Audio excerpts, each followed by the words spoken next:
Welcome back to the channel, everybody. This is Anthony with Apex, back again with another video today.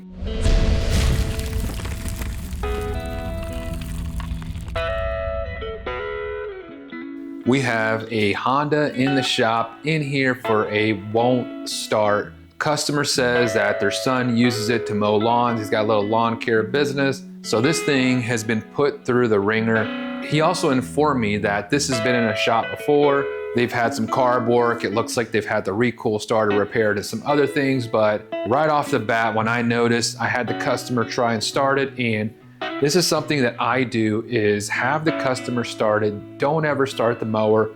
Let them pull their arm off, because there's no sense in you doing it, because it lets them know like, hey man, you pulled it, it wouldn't start for you, it didn't start for me. Customers don't understand that a mower doesn't just need to be maintenanced or serviced. When you take 10, 15 pulls to start it, it finally starts.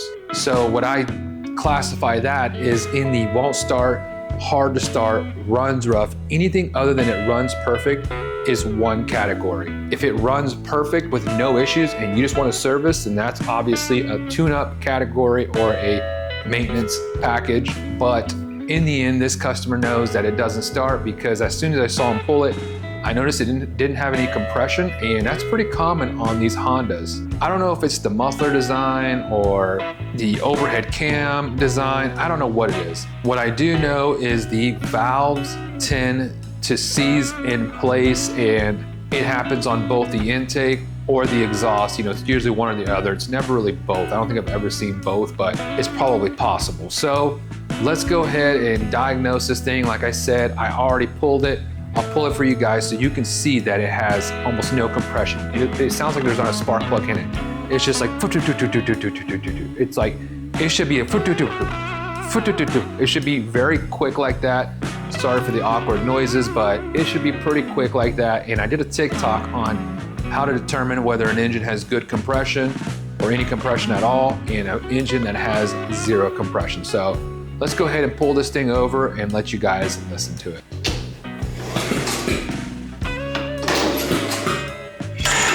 So I'm not sure if you could hear that on camera, but what you're hearing is it's actually popping back through the intake, it sounds like. What that's telling me is that the intake valve is probably the one stuck in this case, and we can try and free it, but I let the customer know that if it does have a stuck valve, I can free it and just charge you the minimum charge what I charge, and that's usually 35 bucks.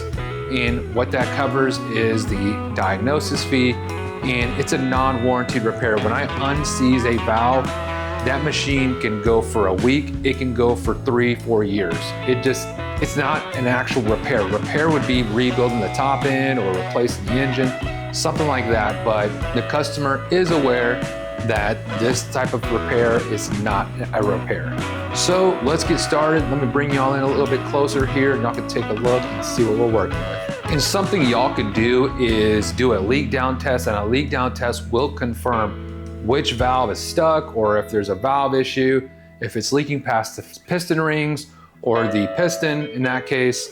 It'll tell you all those things, but just being a mechanic and me knowing and listening to it and feeling how it pulls tells me that we do have a stuck valve. So let's go ahead and pop this valve cover off and let's take a look. All right, so what you're gonna wanna do is get yourself a jack stand like this, and we're going to be picking the mower upright. That way the engine, when it's flat, the oil can leak out through the valve cover. So we're just going to prop the mower up here, and then take yourself a 10 millimeter and remove all 4 of these screws here and take the valve cover off.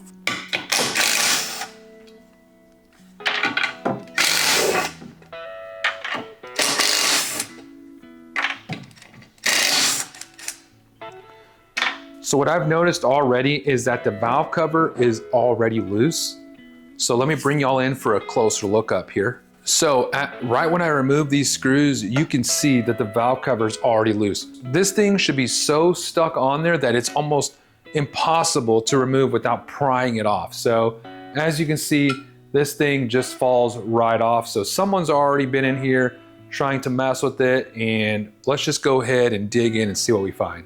So this is a BBC unit, or a blade brake clutch unit. So I'm gonna go ahead and engage the button on the bail and put a clamp on the bail so I can turn the blade to rotate the engine. So I'm gonna push this button in and then bring the bail forward, and it'll just stay in place, and then we're just gonna put a clamp on it like this. All right, so I'm gonna go ahead and remove the spark plug with a 13/16 wrench. So let's go ahead and get the spark plug off. I'm gonna try to knock this debris over so it doesn't fall into the engine or into the valve train here. Okay, so let me try to move this dirt over here.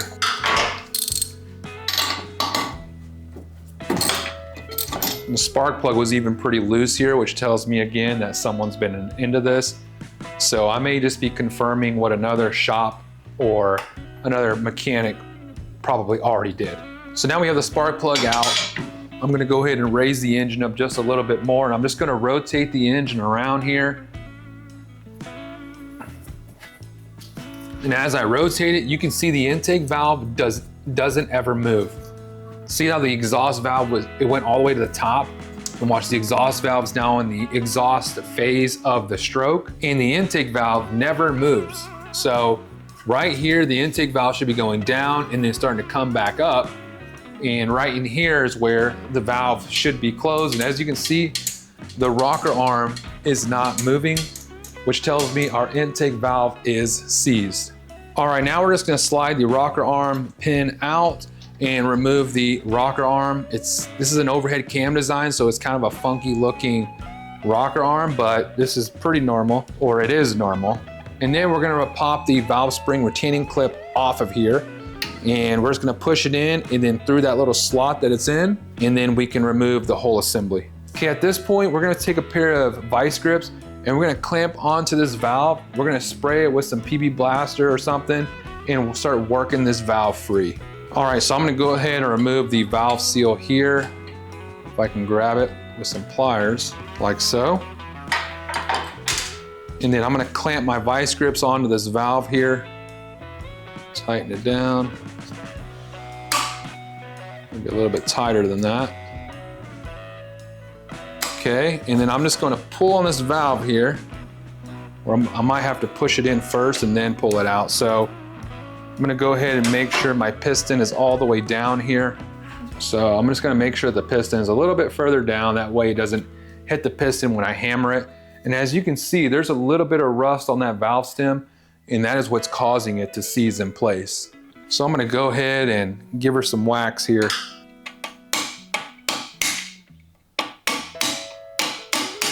Okay, so that valve went in a little bit, and now I'm gonna spray it with some PB Blaster here. Okay, I'm just gonna hose this thing down here.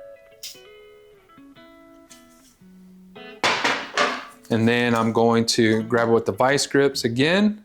Okay, so my camera battery died, so I'm just going to, again, I'm just gonna try to hammer this free. So I'm gonna try to knock the vice grips out here to try to pull this thing out.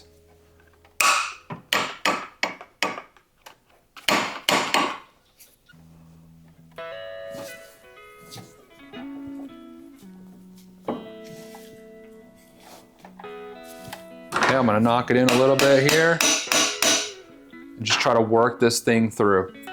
Okay, I'm gonna hit it with a little bit more PB Blaster.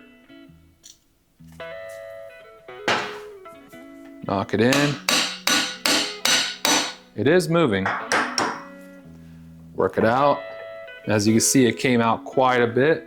So I'm gonna hit it with a little bit more PB Blaster here, and just let this stuff work its way in.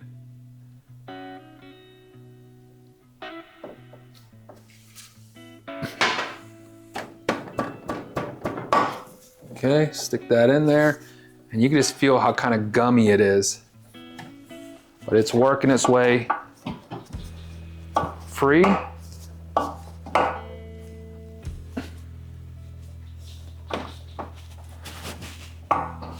So you can see it goes free and then it goes tight again. But you can see all that rust in there. Corrosion.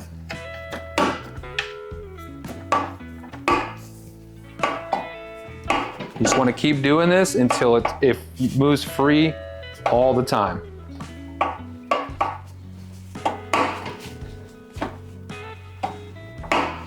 A little bit more PB Blaster, let that stuff work its way in there.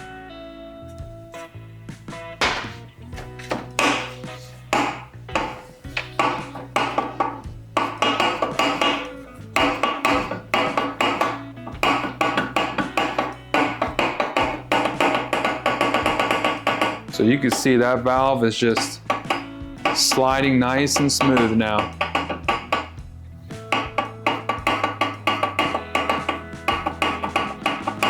Okay, so now I'm gonna remove my vice grips here. We're gonna throw our seal back on. And I'm gonna bring this piston all the way up so that valve can't slide all the way through.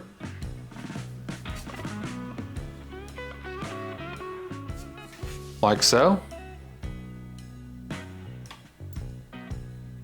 Okay, seal is almost on here. I'll push it with a screwdriver here. Okay, so seal is all the way down. Okay, now we're gonna put our valve spring on. All right, so we got the valve spring on. Now I'm just going to slide the retaining clip past the valve onto that little stepped piece and then slide the retaining clip up. And then as you can see, that valve is working like new again. Okay, we're gonna throw our rocker arm back on with our pin here. And then I'm gonna put it at top dead center so now we can see these valves really work here. So as I rotate the engine, let's see what happens. Exhaust stroke, intake stroke. And as that piston comes up, this is top dead center, right there where basically where the cam is facing you. It's pointing at you. And let's see our valves, which that one's a little bit loose. They're just a little bit loose, but that's okay. We're just gonna leave it like this. We're just gonna throw our valve cover back on here. And we're just gonna give it a nice test run to see if that worked. And our valves, again, we'll need to adjust those, but we're just gonna go for a little test run here. So just to see if it starts, and then we'll reseal it after we adjust the valves.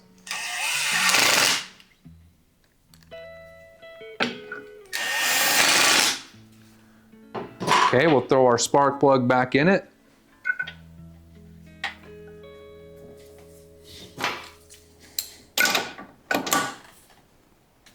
Okay, nice and tight. Throw our spark plug boot on, and then we'll give it a rip. All right, at this point, make sure that you place your bets in the comments below. Pause the video, and what do you think? Is it gonna start, or what's it gonna do? He did mention that the mower has been sitting since last winter, so maybe that sitting, or that time sitting, is what causes valve to seize in place. But I did notice that someone's already been in this thing working on it, and without that valve cover seal, this thing would leak pretty bad, and it has a very small amount of leakage on it, so which tells me that someone's been in this pretty recently, and it's crazy how it ended up with me. But either way, let's give it a pull and see what happens.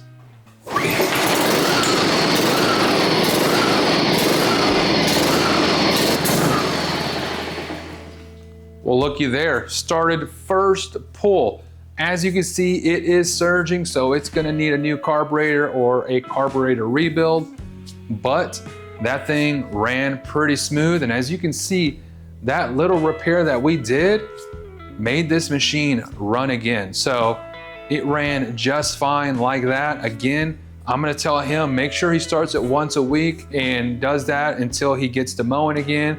And then obviously that valve is just gonna clear out all that rust and corrosion, and it'll be back to like normal again. But like I said, that valve stem and that valve guide has a tolerance, and we just kind of bored that tolerance out because of working that rust out. And it's basically like sandpaper in there, and we just kind of damaged that, if you will. But in the end, his mower is back on the grass again, and that's the whole point of that. So I'm gonna go ahead and tear apart this carburetor, see what's going on, and we'll get that repaired next.